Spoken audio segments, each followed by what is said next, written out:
आत्मनिर्भर भारत अभियान में माननीय प्रधानमंत्री मोदी जी ने 20 लाख करोड़ का जो पैकेज दिया है, उसके ही आज तीसरे दिन की मीडिया ब्रीफिंग में हम आपके सामने उपस्थित हैं और आज कृषि के ऊपर ज़्यादा बात करेंगे। कृषि अगर किसान केंद्रित नहीं होगी, किसान कल्याण के लिए नहीं होगी, तो मुझे लगता है अधूरा रह जाता है। शायद यही कारण है कि प्रधानमंत्री मोदी जी ने इसका नाम भी कृषि किसान कल्याण मंत्रालय जैसा रखा था। तो किसानों के कल्याण के लिए लगातार पिछले 5-6 वर्षों में कदम उठाए गए, चाहे वो पीएम किसान योजना है कि साल में 6,000 रुपये किसानों के खाते में सीधा जाएगा, करोड़ों किसानों का आज सीधा उसका लाभ मिलता है। प्रधानमंत्री फसल बीमा योजना, बाढ़ सूखे के समय उनको भरपाई होना, सॉइल हेल्थ कार्ड बनाकर उनकी ज़मीन के बारे में बताना, ये बहुत सारे कदम पूर्व में उठाए गए।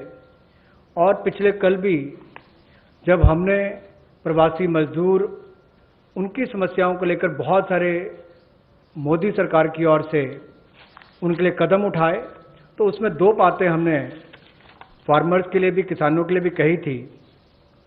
और उसमें 30,000 करोड़ रुपए की जो अतिरिक्त इमरजेंसी वर्किंग कैपिटल कार्यशील पूंजी की हमने बात कही, ये 90,000 करोड़ के अलावा थी, जो किसानों के लिए नाबार्ड के माध्यम से लगभग 3 करोड़ परिवारों को इसका लाभ मिलेगा।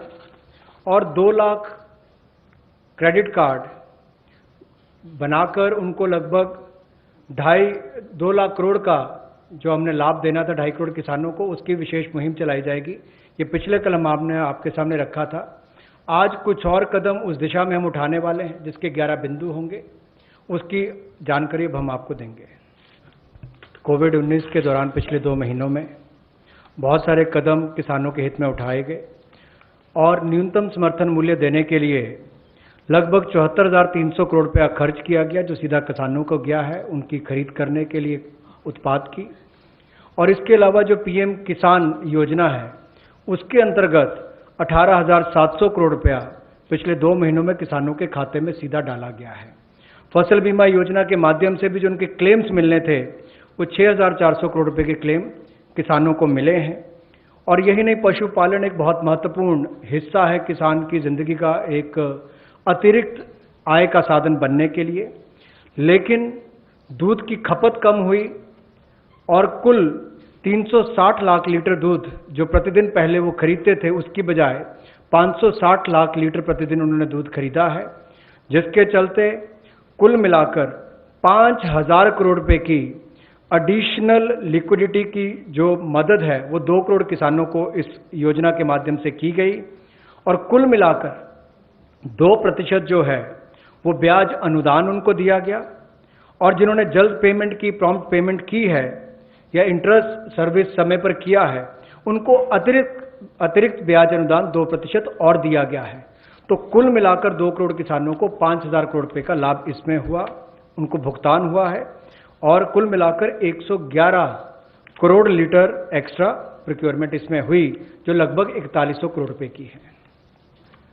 पिछले 2 महीनों में 242 नई श्रिम्प हैचरीज को रजिस्ट्रेशन दी गई और जो रेयरिंग हैचरीज जिनकी एक्सपायरी 31 मार्च को हो रही थी, उसको 3 महीने की एक्सटेंशन दे दी गई है। और बाकी ऑपरेशंस भी मरीन कैप्चरिंग के लिए जो थे उनको और एक्वाकल्चर के लिए जो रिलैक्सेशन देनी थी वो भी दी गई। और जो 4 घोषणाएं हमने इनको लेकर पहले की थी, उनको भी लागू कर दिया गया है। हमारा किसान बाढ़ हो, बारिश हो, तूफान हो, आंधी हो, अपना पसीना बहाकर 137 करोड़ भारतीयों का पेट तो भरता ही है, लेकिन उसके साथ साथ एक्सपोर्ट करने में मदद करता है। लेकिन भंडारण की कमियां होने के कारण कई बार और मूल्य संवर्धन के अवसर ना होने के कारण कमी रह जाती थी। उस कमी को पूरा करने के लिए 1 लाख करोड़ रुपए का कृषि आधारभूत ढांचा बनाने के लिए ये योजना लाई गई है, जिसमें चाहे कोल्ड चेन हो या फसल कटाई के बाद प्रबंधन करने के लिए जो भी सुविधाएं वैल्यू चेन के लिए बनानी है, वो उसमें बनाई जाएंगी। और इससे लाभ मिलेगा मूल्य संवर्धन के लिए भी, भंडारण की क्षमता बढ़ाने के लिए भी, और कुल मिलाकर किसान की आय को भी इसमें बढ़ोतरी मिलेगी। और भारत न केवल अपनी मांग को पूरी कर पाएगा, एक्सपोर्ट करने में भी इसकी आने वाले समय में बहुत मदद मिलेगी। और ये जो है इसका जो लाभ होगा वो प्राइमरी एग्रीकल्चर कोऑपरेटिव सोसाइटीज़ हो, फार्मर प्रोड्यूस ऑर्गेनाइजेशंस हो जो किसान उत्पादक संघ हैं, या कृषि उद्यमी हो, स्टार्टअप्स हो, एग्रीगेटर्स हो जो इंफ्रास्ट्रक्चर कृषि के क्षेत्र में लाते हैं, ये सब इनके माध्यम से आधारभूत ढांचा कृषि के क्षेत्र में उनके फार्म गेट पर खड़ा किया जाएगा ताकि इन सुविधाओं का लाभ मिल सके और इस फंड को जल्दी क्रिएट करके शुरुआत की जाएगी। माननीय प्रधानमंत्री जी ने लोकल के लिए वोकल और लोकल से ग्लोबल, ये अपने आत्मनिर्भर भारत के पूरे उस दिन के संबोधन में देश के सामने बात रखी। और उसी दिशा में एक और ये बड़ा कदम है कि किस तरह से असंगठित क्षेत्र के हमारे जो सूक्ष्म खाद्य संस्करण इकाइयां हैं उनको संगठित किया जा सके, उनकी टेक्नोलॉजी अपग्रेडेशन की जा सके, तकनीकी उनको जानकारी दी जा सके, ब्रांड बनाने में, मार्केटिंग करने में उनको लाभ मिल सके। और इसी कार्य के लिए सूक्ष्म खाद्य संस्करण इकाइयों के लिए 10,000 करोड़ रुपए की योजना हम ये लेकर आए हैं जो क्लस्टर बेस्ड अप्रोच होगी। लगभग 2 लाख ऐसी सूक्ष्म खाद्य संस्करण इकाइयों को इससे लाभ मिलेगा। जब 2 लाख को मिलेगा तो समझ लीजिए लाखों लोग जिससे जुड़े उनको भी रोजगार स्वरोजगार के अवसर मिलेंगे और आय के साधन भी बढ़ेंगे। तो किसानों के लिए एक बड़ी बात यह होगी। क्लस्टर बेस पे हमने इसलिए कहा कि मान लीजिए कश्मीर में केसर है, नॉर्थ ईस्ट में बैम्बू शूट्स हैं, आंध्रा में चिल्ली है, उत्तर प्रदेश का आम है, तमिलनाडु का टर्मिक है, ऐसे बिहार का मखाना हो। तो इस सब बातों को लेकर, यानी कि सभी राज्यों को तो आज नहीं कह सकते, लेकिन हर जगह जहां जहां जो क्लस्टर अप्रोच बनाई जा सकती है, इसके माध्यम से इनकी टेक्नोलॉजी अपग्रेडेशन भी होगी, मार्केटिंग ब्रांडिंग भी होगी, आय के साधन भी बढ़ेंगे। उस दिशा में बढ़ने के लिए 10,000 करोड़ रुपया इसके लिए प्रावधान किया गया। पिछले कल जब हमने 2.5 करोड़ किसानों के लिए किसान क्रेडिट कार्ड के माध्यम से 2 लाख करोड़ रुपया देने की बात कही थी, तो उसमें मछुआरे और पशुपालकों की बात भी कही थी। उसी दिशा में आज एक और बड़ा कदम है, प्रधानमंत्री मत्स्य संपदा योजना।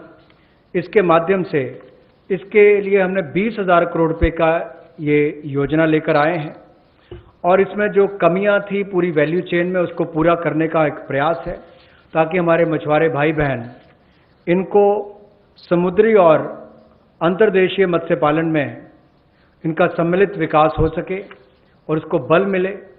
11,000 करोड़ रुपया इसके लिए समुद्री और अंतर्देशीय मत्स्य पालन के लिए, एक्वाकल्चर की गतिविधियों के लिए मिलेगा और 9,000 करोड़ रुपया इसके आधारभूत ढांचे के विकास के लिए, चाहे वो फिशिंग हार्बर हो, कोल्ड चेन हो, मार्केटिंग की सुविधा हो, मंडियों की बात हो, इस सब के लिए उनको 9,000 करोड़ रुपए का प्रावधान किया जाएगा। और इससे हमारी जो फिश प्रोडक्शन है, मछली का उत्पादन है, वो भी अतिरिक्त जो होगा, अतिरिक्त मछली उत्पादन जो होगा वो 70 लाख टन अगले 5 वर्षों में होगा। 55 लाख लोगों को इससे रोजगार मिल पाएगा और 1 लाख करोड़ रुपए का एक्सपोर्ट होगा जो लगभग दुगना हो जाएगा। तो आप कल्पना कीजिए कि आने वाले वर्षों में कितना लाभ रोजगार और एक्सपोर्ट यानी कि निर्यात के लिए भी इस योजना के माध्यम से मिलेगा। देखा जाए तो दुनिया भर में भारत में सबसे ज़्यादा पशुधन वाले देशों में से एक हैं हम। और गाय हो, भैंस हो, भेड़, बकरी, सूअर हो, ऐसे 53 करोड़ जो पशुओं का, जो एनिमल्स की बात करते हैं, उनके लिए टीकाकरण करने की योजना हम लेकर आए हैं जिसके ऊपर लगभग 13,343 करोड़ रुपया खर्च होगा। और जो आम भाषा में कहा जाता है कि मुंह पका खुर पका रोग मुक्त हम इनको करेंगे, मुंह पका खुर पका रोग मुक्त हम इनको करेंगे। ऐसे 53 करोड़ पशुओं को इससे निजात मिलेगी। 13,343 करोड़ रुपया इसके ऊपर खर्च होगा। ये फुट एंड माउथ डिसीज से उनको मुक्ति मिलेगी। इससे हमारे प्रोडक्ट्स की अंतर्राष्ट्रीय स्तर पर भी और मांग बढ़ेगी और स्वीकार्यता बढ़ेगी और इससे हमारे दूध उत्पादन में उसमें भी बढ़ोतरी होगी और पशुओं को भी एक अच्छा जीवन जीने का अवसर मिलेगा। पशुपालन में भी देश के किसान पीछे नहीं रहे। लेकिन आधारभूत ढांचा वहाँ पर भी सुधरे और इसीलिए पशुपालन सेक्टर में बुनियादी ढांचा के लिए ये विकास फंड बनाया गया है, जिसको animal husbandry infrastructure development fund कहा गया। 15,000 करोड़ रुपए का प्रावधान इसमें किया गया है ताकि जो दूध उत्पादन होता है उसकी प्रोसेसिंग करने के लिए इंडस्ट्री लग सके, मूल्य संवर्धन उसमें हो सके, वैल्यू एडिशन हो सके, और जो पशु चारे के लिए प्लांट्स हैं, कैटल फीड प्लांट्स हैं, वो भी बन सके, उसका इंफ्रास्ट्रक्चर भी खड़ा हो सके, ना केवल अपनी आपूर्ति के लिए, स्थानीय मार्केट के लिए, बल्कि एक्सपोर्ट करने के लिए भी इसमें बहुत अवसर मिलेंगे। इसके लिए 15,000 करोड़ रुपए का फंड ये पशुपालन सेक्टर के बुनियादी ढांचे के लिए दिया गया है। हर्बल कल्टीवेशन की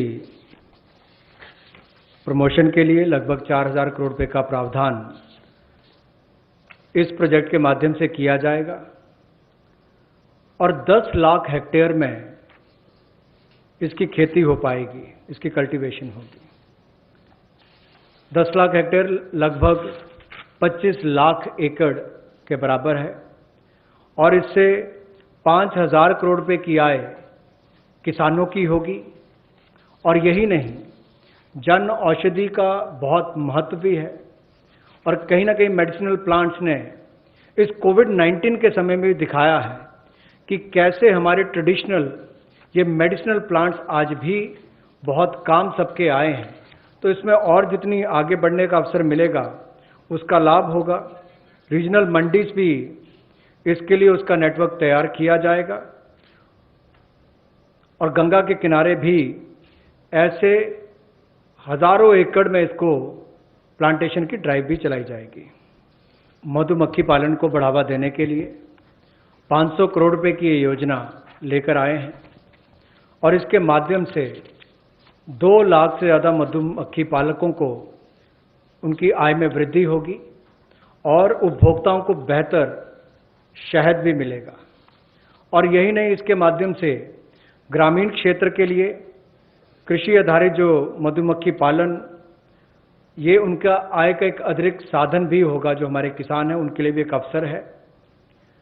लोकल से ग्लोबल, उस दिशा में भी इसका एक बहुत बड़ा कदम हो सकता है कि ना केवल लोकल मार्केट के लिए, इसको निर्यात के लिए भी एक बड़े अवसर के रूप में देखा जा सकता है। टॉप टू टोटल योजना में 500 करोड़ रुपए का प्रावधान किया गया है। ये पहले अगर देखा जाए तो टमाटो, ऑनियन और पोटैटोज़ के लिए दी जाती थी कि आपके लिए टमाटर, प्याज, आलू, इनके लिए प्रावधान था, लेकिन अब इसको बाकी सबके लिए भी संकट की घड़ी में, जब कोविड-19 के समय, इसको 6 महीने के लिए एक पायलट के रूप में देखा जाएगा और इसकी सफलता को देखकर इसको आगे और बढ़ाया जा सकता है।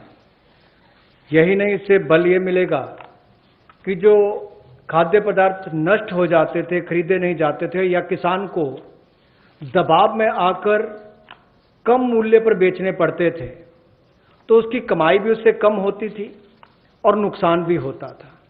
अब इससे किसान को लाभ मिलेगा और ना केवल इसको टमाटर, प्याज और आलू तक सीमित रखा गया है, बाकियों को भी, इसको बाकी फल और सब्जियों को भी इसके अंतर्गत लाया गया है।